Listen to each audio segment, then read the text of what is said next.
Yang terpenting bahwa semua elemen masyarakat Probolinggo itu bersatu. Ayo bangun Probolinggo karena kita punya potensi dan kita punya modal. Itu saja kesadaran yang harus dimunculkan. Nah, saya optimis dengan catatan kita harus sinergi bersama-sama.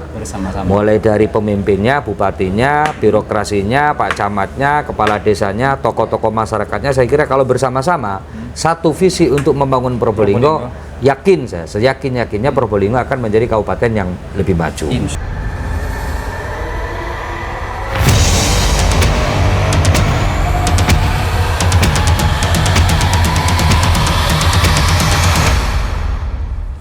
Assalamualaikum warahmatullahi taala wabarakatuh.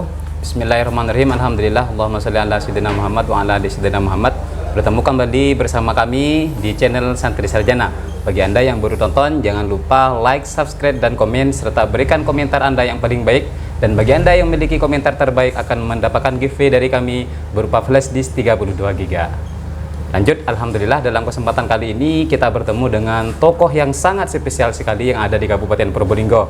Beliau bukan orang asing, beliau adalah salah satu putra mahkota terbaik yang ada di Probolinggo yang pernah memiliki visi dan wawasan untuk membangun Probolinggo lebih baik.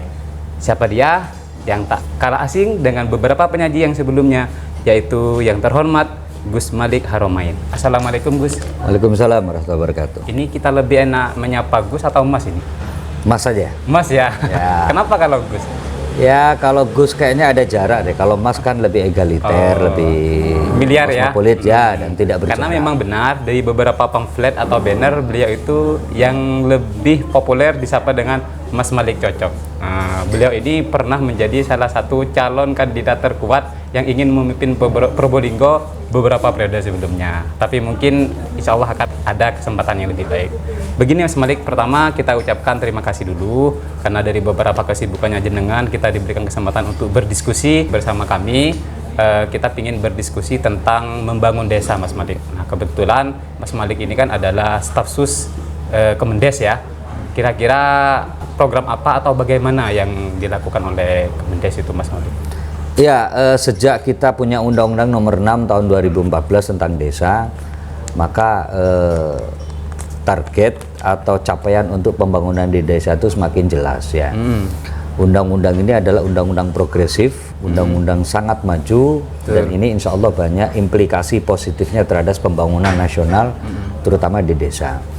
Intinya bahwa dengan Undang-Undang Nomor 6 Tahun 2014 itu kita ingin membangun bangsa ini dari desa.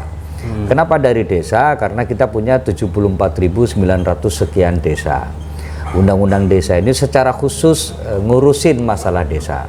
Banyak hal yang positif di situ yang itu bisa dimanfaatkan untuk membangun bangsa ini secara nasional, mulai dari lokal yang namanya desa itu. Namanya desa. Ya, nah oleh karena itu di Undang-Undang Nomor 6 Tahun 2014 itu desa tidak lagi hanya menjadi objek. Desa tidak lagi hanya menjadi tempat atau sasaran pembangunan. Tapi lebih dari itu desa itu menjadi pelaku utama, menjadi aktor, menjadi subjek lah dari sekian banyak proses pembangunan di desa. Jadi itu yang terpenting. Nah oleh karena itu kades-kades yang ada sekarang yang terpilih semenjak Undang-Undang Nomor 2014 itu ditentukan, disahkan, maka dia harus punya pola pikir yang harus berubah. Kalau dulu dia berpikir menjadi kades itu programnya nunggu dari pusat, maka sekarang kades sekarang bisa nyusun program sendiri. Nah oleh karena itu di samping kemudian kita ingin mengubah pola pikir kades menjadi aktor, menjadi subjek, menjadi pelaku utama pembangunan, maka kemudian ada sekian banyak kewenangan yang diberikan oleh Undang-Undang Nomor 6 Tahun 2014 itu. Mulai dari kewenangan dia menyusun dan merancang perencanaan pembangunan, apakah itu RPJMdes, apakah itu RKP desa, apakah itu APBdes, sampai kemudian pelaksanaan pembangunannya. Jadi kita beri otoritas ya kepada kepala desa untuk merencanakan pembangunan di desanya masing-masing. Apakah satu periode dia menjabat sebagai kepala desa atau setiap tahun dia bikin RKP. Yang ketiga kita beri kekuasaan untuk menyusun APBdes. APBdes itu adalah anggaran pendapatan dan belanja desa. Disitulah kemudian kelihatan untuk apa dana desa itu. Nah, dari situ kemudian kita berharap dengan semangat kebutuhan masyarakat di desanya masing-masing, maka APBDes itu, RKP itu mencerminkan kebutuhan masyarakat di desa itu. Yang ketiga adalah dana desa bergulir sejak undang-undang ini disahkan. 2014 ya? Ya, 2021 kemarin itu total Presiden Pak Joko Widodo, pemerintah pusat mengeluarkan uang 71, sekian triliun. Untuk desa? Untuk desa, dibagi ke 74.000 desa. Artinya rata-rata desa itu mendapat duit, namanya dana desa itu 800 juta sampai 1 miliar lebih ya. Itu luar biasa itu kan. Makanya banyak APBD desa itu kisaran antara 1,5 miliar sampai 2 miliar lebih.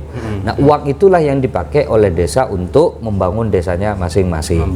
Saya kira terobosan di sini karena sejak 2014 sejak undang-undang desa itu, maka desa dapat gelontoran langsung dana dari pemerintah pusat, melewati Kementerian Keuangan, dan peruntukannya mereka atau kades-kades itu kita fasilitasi lewat Kementerian Desa Pembangunan Daerah Tertinggal dan Transmigrasi ini.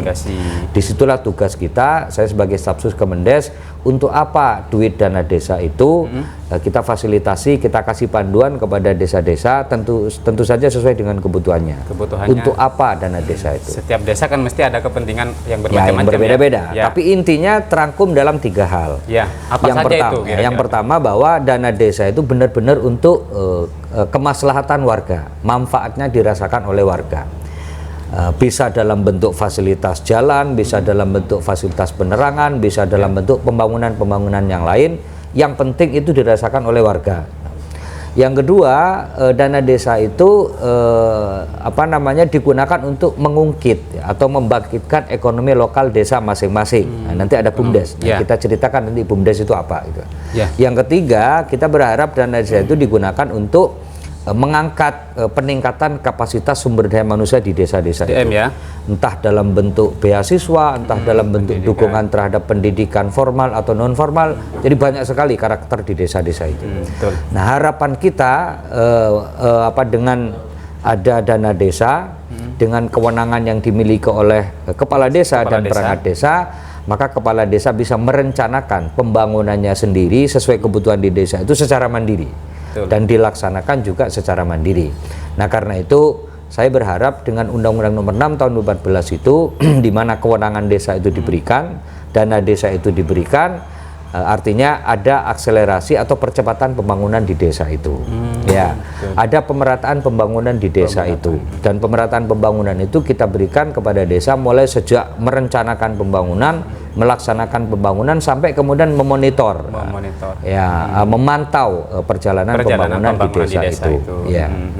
Ini kan undang-undangnya ada sejak tahun 2014 ya, Mas Malik ya. Kira-kira yang melatar belakangnya atau nilai filosofinya muncul undang-undang ini gimana dulu? Ya, sebetulnya satu, karena selama ini pembangunan itu tidak merata ya. Oh, tidak merata. Dan pembangunan itu tidak sampai ke desa. Hanya bergulir di tingkat kota dan bergulir hanya di pemerintah tertentu. Apakah itu ibu kota provinsi atau ibu kota Jakarta. Jadi inisiatif membuat undang-undang ini sebetulnya tujuan utamanya adalah melakukan percepatan pembangunan. Yang kedua adalah pemerataan pembangunan. Nah, pemerataan dan percepatan pembangunan itu bisa dilakukan kalau kemudian kewenangan atas perencanaan pembangunan itu diberikan ke pemerintahan yang paling bawah. Yaitu di desa. Pemerintah desa itu adalah sistem pemerintahan kita yang paling bawah. Karena itu kita beri kewenangan mereka sekali lagi untuk agar pembangunan itu berjalan cepat di desa. Kalau pembangunan itu cepat di desa, maka otomatis pembangunan nasional akan cepat begitu. Yang kedua, kalau kemudian pembangunan itu terjadi di desa, otomatis pemerataan pembangunan itu akan terjadi di desa, di tingkat nasional. Nah, itulah yang menjadi semangat kita, sehingga kami di Kementerian Desa, PDDT sangat berharap agar kepala desa, pemerintah desa itu benar-benar memanfaatkan ini semua. Sekali lagi tujuannya untuk akselerasi atau percepatan pembangunan desa dan pemerataan pembangunan nasional di desa itu. Kalau boleh bisa dipaparkan, mungkin ada beberapa desa yang itu oleh pihak kementerian sudah dianggap sukses mengelola dana desa ini. Ya, ada beberapa daerah ya. yang misalkan kita kategorikan desa mandiri. Desa ya. mandiri. Jadi kita punya level atau status desa. Oh, berarti desa itu setelah dapat dana desa mulai tahun 2014 ada levelnya ya? Ya, ada levelnya. Jadi kita buat leveling atau status lah ya. Status desa. Satu itu ada desa sangat tertinggal, gitu kan. Gimana kok bisa tertinggal Ya, itu? sangat tertinggal itu artinya memang dari sisi potensi mereka kesulitan. Sumber daya manusia mereka juga kesulitan. Artinya dari potensi dan SDM-nya di desa itu kelihatan mereka sulit berkembang. Nah, karena itu kita urus. Ada yang desa tertinggal itu agak maju lah. Kemudian ada desa berkembang, kemudian ada desa maju. Puncaknya nanti adalah desa mandiri. Desa mandiri. Desa mandiri itu adalah desa yang sebetulnya meskipun tidak disupport oleh pemerintah di atasnya, entah Pemkab atau Pemprov atau pemerintah pusat, dia mandiri, dia berkembang sendiri. Nah, kita punya sekian banyak ratusan desa mandiri yang itu bisa mengelola dengan mandiri, mulai Bisa dari disebutkan satu pemerintahnya. desa mungkin contohnya Mas Malik? Ada di mana di Jogja ya, kemudian Desa Kutuh di Bali itu ya, ada itu sudah mandiri banget itu. Kalau desa Ponggo itu di mana itu? Ponggo itu ada di Pondok itu di Jogja ya, Di Jogja ya mungkin. di Jogja ya. Yang sudah mandiri ya. Ada desa mandiri di situ banyak. Berarti kalau desa mandiri itu sudah tidak perlu support dari dana Tetap desa. dana desa, tetap dia mendapatkan dana desa, cuma pengembangannya sudah mandiri ya. Tetap kita pantau, kita monitor, karena itu juga bisa jadi experience ya, pembelajaran kepada desa-desa yang lain. Desa-desa yang lain. Nah, ada transfer pengetahuan dari situ, dari desa yang sangat mandiri menuju desa yang statusnya berkembang atau maju. Berkembang dan maju. Alhamdulillah, saya kira ini sudah cukup ya bagaimana gagasan dan paparan yang sudah beliau sampaikan tentang membangun desa melalui dana desa. Sebab ketika kita ingin membangun sesuatu perlu yang namanya dana kan. Nah, istilahnya akomodasi. Nah, bentuk support pemerintah pusat terhadap perkembangan pembangunan nasional itu dimulai dari dana desa ini, yaitu pembangunan dimulai dari level paling bawah, yaitu dari desa. Makanya harapannya harus ada seorang pemimpin kepala desa yang betul-betul mampu mengelola dana itu untuk kebaikan dan kemaslahatan masyarakat. Lanjut tema yang kedua, kita di sini akan berdiskusi tentang BUMDes. Nah, BUMDes ini hal apa BUMDes ini, Mas Malik? Ya, sebetulnya gagasan BUMDes itu karena kita ingin mengejar target pengembangan ekonomi lokal. Jadi kita berharap agar ekonomi lokal itu berkembang, karena kalau ekonomi lokal di desa itu berkembang dan kuat, itu pasti kemudian bisa menopang ekonomi secara nasional. Tapi BUMDes ini juga diambil dari DD itu ya? Ya, karena itu kemudian di undang-undang itu ada perintah kira-kira begitu ya. Desa itu dapat dibolehkan membentuk BUMDes untuk mengakomodasi kegiatan ekonomi di desa itu. Nah, badan usaha milik desa ini dibentuk oleh kepala desa. Ya, pengelolanya juga ditentukan oleh kepala desa dan kemudian mendapatkan status hukumnya itu dari Kemenkumham. Nah, dari 74 putri desa itu sudah sekitar 40 ribuan desa yang sudah punya BUMDes dengan status hukum yang jelas dari Kumham. Nah, oleh karena itu BUMDes itu menjadi salah satu alat kita untuk membangkitkan ekonomi lokal itu. Nah, oleh karena itu kita minta agar dana desa itu diberikan sekian persen untuk menjadi modal BUMDes itu. Masalah kemudian usahanya seperti apa, kita serahkan kepada BUMDes, kita serahkan kepada pemerintah desa, karena itu berkaitan dengan potensi di desa itu. Potensi lokal yang ada Potensi lokal yang ada. Misalkan ada kemudian desa yang punya potensi wisata, maka dia membuat wisata. Nah, wisatanya itu dikelola oleh BUMDes itu. Misalkan kemudian ada ekonomi yang berbasis jasa misalkan ya, maka itu dikelola oleh BUMDes itu. Jadi segala hal, segala macam unit atau bentuk usaha itu dikelola oleh BUMDes ini. Dan BUMDes ini bukan milik pribadi. Jadi BUMDes itu dibentuk oleh pemerintah desa dengan SK kepala desa. Semua hasil BUMDes ya itu dikembalikan ke desanya masing-masing. Dan semua keuntungan dari BUMDes itu digunakan untuk kemaslahatan di masyarakat di situ. Entah bentuknya fisik atau non fisik dan pemberdayaan dan seterusnya itu biasanya begitu. Nah, oleh karena itu Kementerian Desa Pembangunan Daerah Tertinggal menghimbau kepada semua desa itu untuk membuat BUMDes. Karena kita yakin pasti semua desa itu punya potensi yang bermacam-macam, yang beragam, yang bervarian ya. Dan karena itu harapan kita potensi ini kemudian dikelola oleh unit usaha atau badan usaha milik desa namanya BUMDes. BUMDes itu. Berarti keberadaan BUMDes sendiri ini tergantung kepala desa, Mas Adit? Ya, tergantung kepala desa. Jadi biasanya kepala desa itu musdes atau musdus untuk membuat BUMDes. BUMDes itu nanti ditentukan kira-kira unit usahanya apa. Nah, disitulah kemudian potensi desa itu kelihatan. Contoh misalkan kayak kalau di Probolinggo itu ada BUMDes yang ngelola Pantai Bohai ya. Pantai Bohai ya. Pantai Bohai itu kan di Desa Binur ya, Desa Kecamatan Binur. Paiton ya. Yang kepala desanya Ibu siapa namanya? Hostiwati kalau nggak salah. Nah itu BUMDes. Yang ngelola Pantai Bohai itu BUMDes ya. Jadi kelihatan di situ berapa duit yang digunakan dana desa untuk BUMDes pengembangan Pantai Bohai. Kenapa kemudian berapa kemudian hasil tiap bulan, tiap tahun Pantai Bohai itu dilaporkan lewat forum desa atau pertanggungjawaban di desa itu. Mungkin di samping untuk meningkatkan perekonomian masyarakat juga mengurangi angka pengangguran pemuda yang ada ya di pasti. desa. Jadi sasarannya adalah satu ekonomi lokal itu, yang kedua tentu saja pengangguran.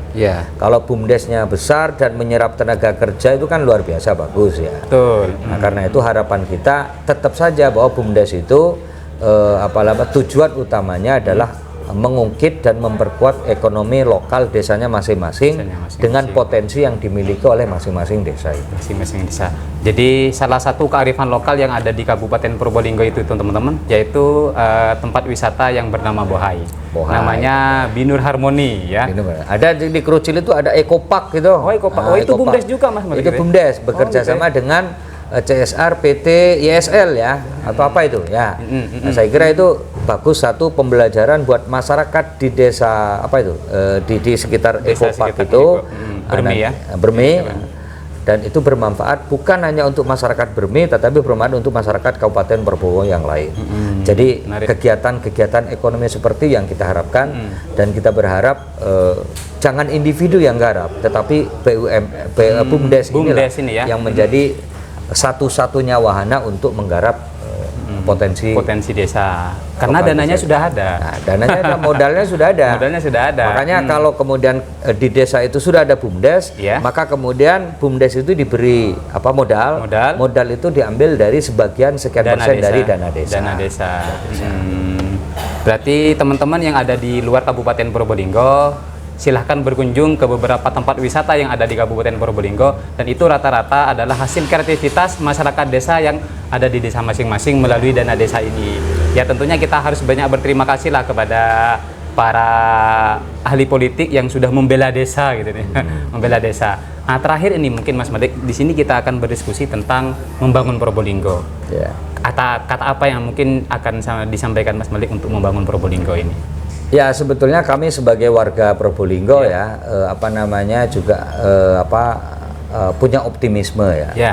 Kenapa optimisme itu? Karena selama ini peringkat pembangunan Probolinggo itu kurang bagus lah. Dari segi pembangunan infrastruktur, apa pendidikan, dari apa sisi ekonomi? jumlah kemiskinan misalkan. Oh, gitu. Jadi Kabupaten Probolinggo itu tercatat sebagai kabupaten yang miskin, peringkatnya kadang nomor 3, kadang nomor 4 se-Jawa terakhir Timur. kami baca kemarin nomor 4, tapi paling bawah. Nomor 4, angka kemiskinannya nomor 4 terbanyak se-Jawa Timur ya. Nah, yang kedua, peringkat IPM kita, jadi untuk melihat, mengukur ini ada pembangunan atau tidak, lambat atau cepat pembangunan di satu kabupaten itu pakai IPM, indeks pembangunan manusia. Nah, dari 38 kota kabupaten di Probolinggo itu, Probolinggo itu peringkatnya kadang 34, kadang 35. Jadi memang kurang baik lah, untuk tidak mengatakan ini buruk. Gitu. Iya, kurang baik ya. Kurang baik. Dan itu terasa sekali pembangunan itu. Nah, kemudian indeks pendidikan kita itu juga tidak lebih baik dari indeks pembangunan provinsi ya. Dan infrastruktur kita begitu. Artinya apa? Memang ada beberapa hal yang harus dibenahi di Probolinggo. Dan saya yakin Probolinggo bisa menjadi kabupaten yang jauh lebih maju ketimbang kabupaten-kabupaten lain. Kenapa? Karena Probolinggo itu sangat strategis. Ya. Strategis dari segi apa itu, Mas? Strategis. Yang pertama adalah posisi ya. Bahkan geografinya sekarang, geografi ya. Probolinggo itu gunung ada, pantai ada Pak, luas. Sama-sama punya ya. Sama-sama punya, gunung punya. Bahkan sekarang Probolinggo itu kemungkinan besar punya 4 pintu tol Pak. Kenapa? Itu artinya karena begitu strategisnya Probolinggo. Dari sisi resources Probolinggo itu pertaniannya luar biasa, Pak. Kita punya bawang merah yang luar biasa. Betul. Ya, mungkin hanya kalah dengan Bali sama Brebes. Tapi katanya taste-nya bawang merah Probolinggo itu tidak kalah dengan kualitas lain-lain ya. Nah, yang kedua kita Berarti punya wisata, Pak. Sumber daya alamnya kan bagus sebetulnya. Bagus banget. Nggak kalah dengan kabupaten lain. Apalagi mohon maaf, Lumajang, Situbondo, Bondowoso, saya kira Probolinggo jauh lebih kuat potensi pertaniannya ya. Yang kedua, potensi wisatanya juga kita nggak kalah, Pak. Kita punya Bromo, Pak. The best mountain itu, Pak. Salah satu gunung terbaik, bukan hanya di Asia, Pak, tapi di dunia, Pak. Di dunia. Di dunia. Itu ada di Probolinggo. Itu ya? di Probolinggo. Ya, meskipun harus bersyukur kita sebagai masyarakat Probolinggo. Ya, saya kira ini potensi besar. Tapi kemudian Bromo itu kurang memberikan efek yang kuat terhadap terutama masyarakat sekitar Bromo, masyarakat Sukapura lah. Buktinya banyak masyarakat masih banyak miskin di Sukapura. Infrastruktur juga di situ masih banyak yang tidak terurus. Nah, kita pingin agar Bromo itu sudah menjadi ikon, Pak. Ikon Probolinggo. Ikon Probolinggo. Dan oleh karena itu meskipun kabupaten lain mengklaim juga memiliki Bromo, tapi sebetulnya desa di mana pusat Bromo itu yang Ngadisari itu Probolinggo. Maka saya orang Probolinggo itu lebih mengklaim Bromo itu milik Probolinggo. Ya. Tapi permasalahannya gimana cara kita memanfaatkan Bromo. Ini yang jadi masalah. Saya tidak ingin kemudian Bromo itu menjadi wisata nasional, tapi impactnya kecil terhadap Kabupaten Probolinggo. Kita ingin agar kebesaran Bromo itu juga berimpact besar terhadap kesejahteraan masyarakat Probolinggo. Ya, kita punya snorkeling, Pak. Kita punya air terjun Madakaripura. Itu air terjun Madakaripura itu tertinggi, Pak. Nomor 3 kalau tidak salah nasional, Pak. Nasional ya. Luar biasa. Dan sejarahnya juga unik. Di mana di situ adalah tempat pertapaannya patih legendaris kita, Patih Gajah Mada. Kita punya snorkeling di Gili Pulau. Kita juga punya Arum Jeram yang itu terbaik se-Jawa Timur, Pak. Potensi-potensi ini luar biasa. Dan kita belum maksimal untuk mengelola potensi-potensi ini. Kita juga punya Krucil dan kecamatan-kecamatan yang itu potensinya besar banget. Sangat besar. Jadi kesimpulannya menurut saya bahwa sumber daya manusia kita kuat, Pak. Sumber daya alam kita kuat, Pak. Apakah dari sisi wisata atau pertanian, nah, tinggal kita mengelolanya. SDM sama SDA sudah punya semua, sudah sempurna. Pertanyaannya tinggal kita mengelola. Bagaimana? Kita tunggu setelah pesan-pesan berikut.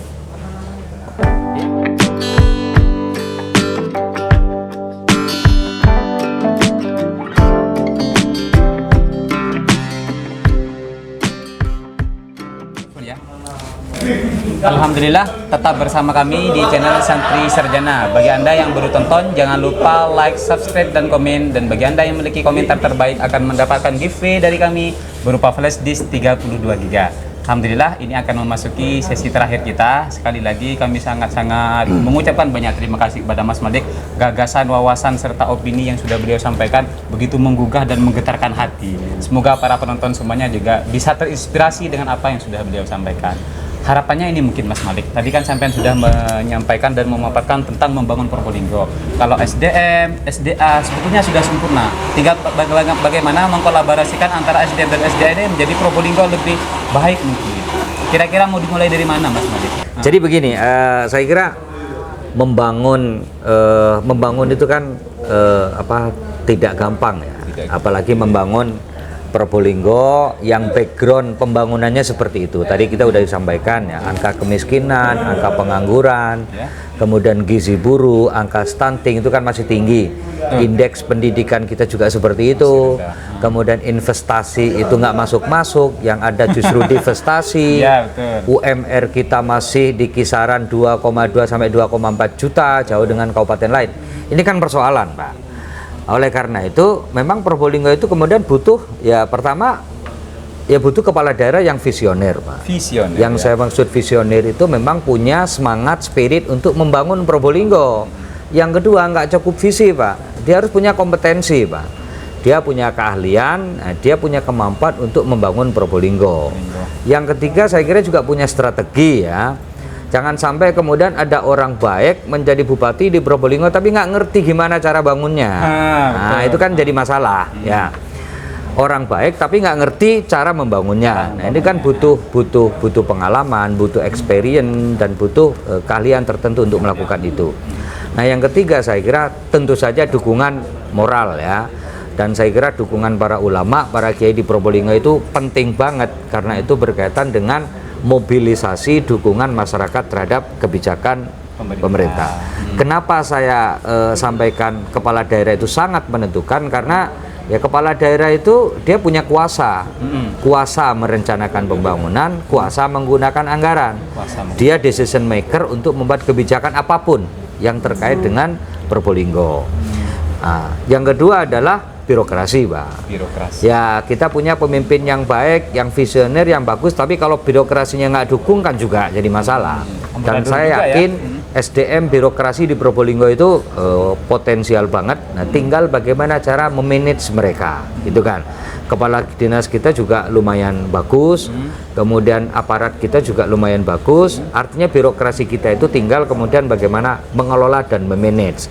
Nah, selama ini mungkin profesionalisme birokrasi kita itu yang kita maksimalkan. Yang ketiga adalah itu tadi pemerintah desa.